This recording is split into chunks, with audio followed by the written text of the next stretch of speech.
Hey folks, my name's Kunal and I'm the founder of Finrite. Today I'm really excited to show you how to set up Finrite and want to walk through how Finrite can help you make sure that you give your support and operations teams all the Stripe details that they need from HubSpot itself, automatically drive billing in Stripe from your HubSpot deals so you don't have to copy paste contract data, and make sure that your sales teams have quoting and contract tools that get them selling extremely fast while making sure your data doesn't drift between different systems. So let's go ahead and take a spin. Now, the first thing you'll want to do is you will install our app from the Stripe app marketplace. You can search for Finrite HubSpot and you'll pretty quickly find our app. From there, the first step is to click install from partner. So we'll go ahead and do that. And you'll see that you're given a choice to install Finrite in one of a few different modes. We'll start off with our test mode just to see what this looks like, and you'll want to make sure at least before you're syncing any live data, you try our app out in test mode, but eventually you'll want to move to live data to make sure you're billing your customers and see actual historic data reflected in HubSpot. What you'll want to do to switch between different modes is visit the very same link, but simply select the different mode and reinstall the app, and then you'll have our sync available across any of the different modes that you choose. So let's go ahead and get started with test. We'll click the install button and then we'll just wait a few seconds for things to load and we'll land up back on the same Stripe dashboard that we started from. Now, when our Stripe app is done installing, you'll see that we're dropped off on our app settings page. The app settings page lists out the steps that you need to get your app working and to use our different features. It's a pretty short list, so let's go ahead and get started. The first thing you'll want to do is link HubSpot, and this makes sure that the two systems can now start talking to each other. So we'll click our button, select the right HubSpot account, and you'll then see that we'll request permissions to have your app installed on HubSpot. The moment this is done, we can head over to our HubSpot account, and from there, we'll go to the settings page. We'll head over to connected apps, then to the new Stripe billing connector by Finrite app that you see. Head into settings there. Once again into settings. And we'll enable our Finrite app card to show up on the contact page, deal page, and company page. And this will be helpful for a few of the flows that we'll walk through in just a second. Once we've enabled this, we've pretty much got everything we need for all of Finrite's features to work from here on out. Let's take a look at what those features are in just a second. I'm now excited to walk you through how Finrite can automatically sync your HubSpot details into Stripe to drive billing. This is really helpful because it makes sure that your finance and revenue teams don't have to spend a bunch of time copy-pasting data, potentially making mistakes, or even leaving bills unsent. So let's see how this works. Just a couple of notes here. The first thing is you'll want to make sure that Finrite is already set up with Stripe and HubSpot. If you haven't gotten to that step yet, I'd recommend rewinding to the beginning of the video and seeing how you can set this up in under 2 minutes. The other thing is pointing out how our sync works. We take information from HubSpot deals and specifically line items to correctly create the right charges and make sure that we have the right tax and discount information that you want to put in. So to do that, you'll want to make sure that you're using the HubSpot deal object and you're driving it to certain stages in your pipeline from which we can sync over, and also that you have line items accurately added. Once your processes are set up to have those two things done, you're all set to use Finrite to sync. Now, there are many different ways in which you can drive billing, and Finrite supports many different configurations. The first thing you'll want to do is head over to connector.finrite.co to set up the different settings that apply to your specific case. You log in with the email ID you used when you installed our app on your Stripe account. So we'll head over to finrite.connector.co to the settings page, and let's walk through some of the main settings over here. The first one that's important to note is collection settings. This determines whether Stripe sends out an invoice to your customer to collect payment details and gives them a window of time to pay. That's the send invoice mode. We'd recommend starting with this mode when you're using Finrite because Stripe's send invoice mode gives you a period of 1 hour where your invoice and subscription are in a draft state. This allows you to make sure that your data is synced up accurately when you're using Finrite, at least for the first few goes. The other reason this is probably the most relevant mode for you is it provides a way for your customers to add a payment method to your subscription. We would assume that in most cases, you don't already have your customer's card on file. If, however, you're billing a customer where you already have their credit card stored on file, you'll want to use a charge automatically mode. With send invoice mode, the days until due field sets how much time your customer has to enter their card details and pay that invoice. You can set 0 if you would need that on the same day.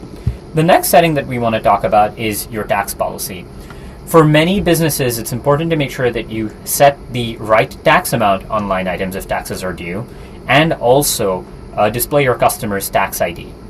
Both those pieces of information need to come from HubSpot, but what you can choose to do is you can choose to block any syncs if that information is missing, so you don't make any mistakes in terms of having tax information represented accurately, or warn you before syncing. We'll take a look at how this looks like in the sync flow itself, but for now you can choose whether this information is crucial for you and whether it should hold up a sync. The next thing to walk through is which pipeline stage in HubSpot you actually drive your billing from. You'll want to select one or more stages in your pipeline where you do send over deals for billing to happen, either with your manual confirmation or automatically. This setting is important not just to tell us which deals will appear in our sync flow and automatically sync, but from the previous section, which historic Stripe subscriptions should be mapped to deals of a certain stage. The next thing that we'll talk about is primary contact selection. You might have multiple different HubSpot contacts, but only want to send over invoices and subscriptions to one of them in Stripe. Stripe typically will only mail invoices and have a primary billing contact associated with one email address. So to do that, you can set HubSpot associations from the company card itself. So if you click into the company, you'll see that you have a primary contact under your contact, as well as a billing contact association. You can determine these over here. You can determine which contact should take priority for billing in Stripe. If we don't see any information over here, we'll default to the oldest contact that was created and associated with that particular HubSpot deal. If you're repeatedly billing the same customer, our system will also look up whether or not there is an existing customer with that email domain or that specific email ID. Send bills to that customer so you're not creating duplicate customer records. This is a good segue to talking about how Finrite makes sure that we map to your pre-existing data and only create new records if we don't find an existing match. This happens across prices, products, as well as customers, so that you can make sure that you have accurate data and don't have duplicates that get created with every single deal. We'll head over to the manual mappings tab to talk about that really briefly. On the manual mappings tab, you'll have the opportunity to provide with us any pre-existing HubSpot product IDs and price IDs that you may have already billed for and you want to link. This makes sure that we don't create extra Stripe prices or products for you. You can pretty easily see that in HubSpot over here if you head over to products, and you'll find your list of products, and you can copy the ID associated with them over here. On the Stripe side, you can head over to your product catalog over here, click into a given product, and then copy the price associated. You'll notice that the product level at HubSpot is mapped with the price ID at Stripe. Our connector also keeps in mind if we see the same product but a different price. So that change your price from $10 to $20, we will still write to the same Stripe product but update the price over there. This ensures that you have the minimal number of duplicate records to keep your reporting accurate. Now, as you've seen from this, there's clearly a lot of nuance in how mapping works over here. We'd recommend that to start with your first set of syncs, you actually try out our sync in test mode.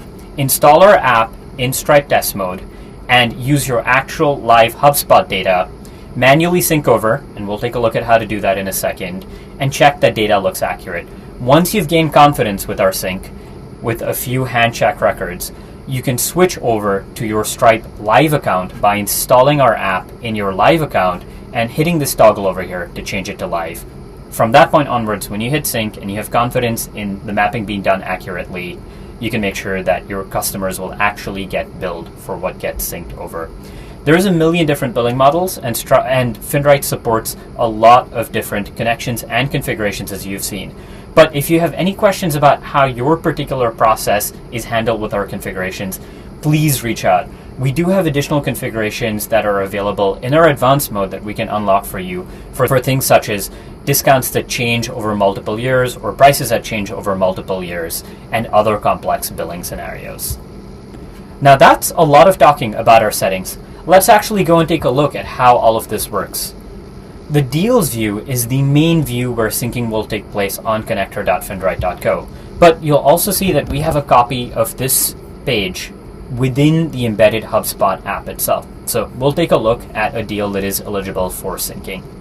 As we walked through a couple of minutes ago, these will only pull your deals that are linked to the particular part of the HubSpot pipeline that you've defined as eligible for syncing. To run a sync, you can click into that particular deal and you can hit sync from our dashboard, or you can do this even from our HubSpot card where you'll see the same information. We'll go ahead and click sync and see how this looks in effect.